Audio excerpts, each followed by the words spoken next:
Сәлем достар, сіздермен бірге Оңай каналы. Бүгінгі видеомызда гүл шоғы ұзақ өмір сүру үшін не істеу керек деген сұраққа жауап беретін боламыз. Адамдар 10-15 күнге дейін балғындығын сақтап тұрған гүлдерді көріп таңғалады. Солмағанына тамсанып, сірә шын ниетімен сыйлаған ғой деп жатады. Әрине романтикаға сенуге болады, бірақ оның құпиясы басқада. Құмырадағы гүлді ұзақ сақтау үшін гүл баптаушылар қолданатын бірнеше қулық бар. Соларды білген абзал. Гүлдер де адамдар секілді өте сезімтал келеді. Кесілген өсімдік ылғал мен қорек көзінен айырылып, күйзеліске ұшырайды, сондықтан сола бастайды. Гүл өлуінің тағы бір себебі тұрақсыз тыныс алу. Ғалымдар өсімдікті кескен соң оның тыныс алуы баяулайтындығын байқаған. Ал дәл солуының алдында оның тыныс алуы жиілейді. Сонымен қатар, оның сабағындағы қан тамырлары бітеліп қалады. Соның нәтижесінде гүл қант пен ылғал тапшылығын сезінеді. Гүлдердің өмірін ұзартуға көмектесетін көптеген кеңестер бар, бірақ олар тек балғын гүлдерге арналған. Егер өсімдік гүл сататын дүкенде бірнеше күн тұрып қалған болса, оның балғындығын ұзаққа сақтау мүмкін болмайды. Сондықтан гүл шоғын дұрыс таңдай білу керек.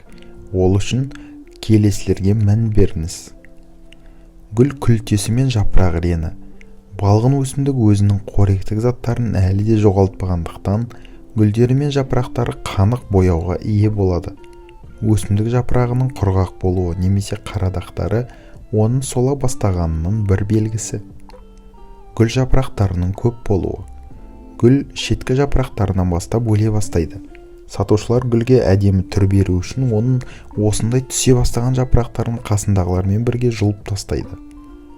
Оны бір қарағаннан байқау қиын болады, бірақ егер гүл жалаң көрінсе, оны алмай-ақ қойған жөн. Иілгіштігі мен ылғалдылығы. Балғын өсімдік өте иілгіш келеді. Егер оның жапырағын абайлап бүксеңіз, ол бірден орнына келу керек және бүгілген жерінде із қалмауы тиіс. Кескен жердің түсі. Кескен жер ашық жасыл түсті болса, ол оның балғындығын білдіреді. Ал ол сәл қарайған болса, оның құмырада ұзақ тұрғандығын білдіреді. Гүл ұзақ сақталуы үшін оның суын жиі ауыстыру керек. Бірақ гүл шоғының балғындығын сақтау үшін тек су ауыстыру жеткіліксіз. Ол үшін басқа да бірнеше жағдайларда ескеру керек. Үйге әкелген гүл шоғын бірден ашып тастаудың қажеті жоқ. Оларға өзіне келуге уақыт беріңіз. Ол үшін гүлді 20-30 минутқа сол күйінде қалдырыңыз. Содан соң келесі 5 әрекетті жасаңыз. Ең алдымен гүл сабақтарын босатыңыз. Екінші, гүлдерді ағып тұрған судың астына ұстап, түбін қайшымен қиып тастаңыз. Судың астында ұстау арқылы өсімдікті қан тамырларының бітеліп қалуына қорғайсыз. Үшінші, қағазды жылы сумен сулап, онымен гүл сабағын орап қойыңыз. Оның орнына гүл түбін ыстық суға салуға да болады. Гүл шыдамдылығын арттыру үшін оны салқындау жерге шығарып қойыңыз. Ыстық су өсімдікті ылғалмен жылдам қамтамасыз етеді, ал суық ауа гүлге ылғалды аз жоғалтуға көмектеседі. Және де 5-ші, ыдысқа су құйып, оны солай қалдырыңыз. Сол кезде бірнеше сағат ішінде судағы хлор ұшып кетеді. Сонымен қатар суды қайнатып суытып қоюға да болады. Гүлге құмыра таңдау. Кейде дұрыс таңдалмаған құмыраның кесірінен гүлге жасаған күтіміңіз құр кетуі мүмкін. Сондықтан гүл баптаушылар құмыра таңдауда қажет болатын 2 кеңес ұсынады. Ол бірінші шыны құмыра. Ол оңтайлы нұсқа. Керамикалық немесе металл қыш құмыралар мүлдем жарамайды. Олар бактерияның тез көбеюіне ықпал етеді. Құмыраның аузы кем болу керек. Жіңішке құмыралар әдемі көрінгенімен, ол гүл шоғына сай келмейді. Гүлдер тарлықты ұнатпайды. Сондықтан 4 бұрышты немесе жоғарғы жағы кеңейтілген құмыралар алған жөн. Өсімдікті бактерия көбеюінен сақтау үшін күнде гүлдің өлген жапырақтарын жұлып, құмыраны сабынмен жуу керек. Екінші рет кесу. Гүлді құмыраға салмас бұрын оның түбін тағда кеседі. Өсімдікті шөлдетпей, дұрыс ылғалдандырумен қамтамасыз ету үшін келесі 3 ұсынысты ескеріңіз.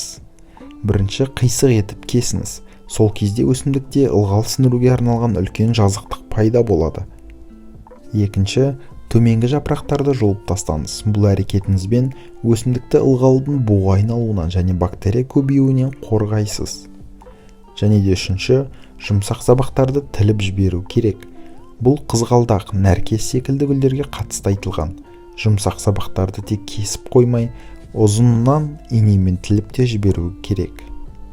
Гүл салынған құмыраны қай жерге қоятыныңыз да маңызды рөл атқарады. Ең алдымен тыныш жер керек. Ол күннің көзі тіке түспейтін және жел келмейтін жер болуы керек. Гүлдер қыздырғыш электр құрылғыларының жанында өмір сүре алмайды. Кесілген гүлдер жемістер мен көкөністердің қасында да тұра алмайды. Себебі олардың қасында тұрған кесілген гүл этилен деген затты жылдам бөле бастайды, ал ол гүлдің тез өлуіне әкеледі. Гүлді қоректендіру. Гүлді қоректендіру үшін келесі кеңестерге құлақ түріңіз. Қант. Ол кез келген гүлдерге қолдануға болатын әмбебап құрал. Гүлді қорекмен қамтамасыз ету үшін 1 литр суға 1,5 шай қасық қант салыңыз. Аспирин бақыт гүл, яғни хризантем секілді кей гүлдерге қорек көзі бола алады. Ал сірке суы. Кесілген гүлдер сірке суы ерітіндісінде жақсы сақталады. Ол үшін 1 литр суға 2 ас қасық сірке суын құяды. Және де өндірістік қоспа. Ол гүл сататын дүкендерде болады.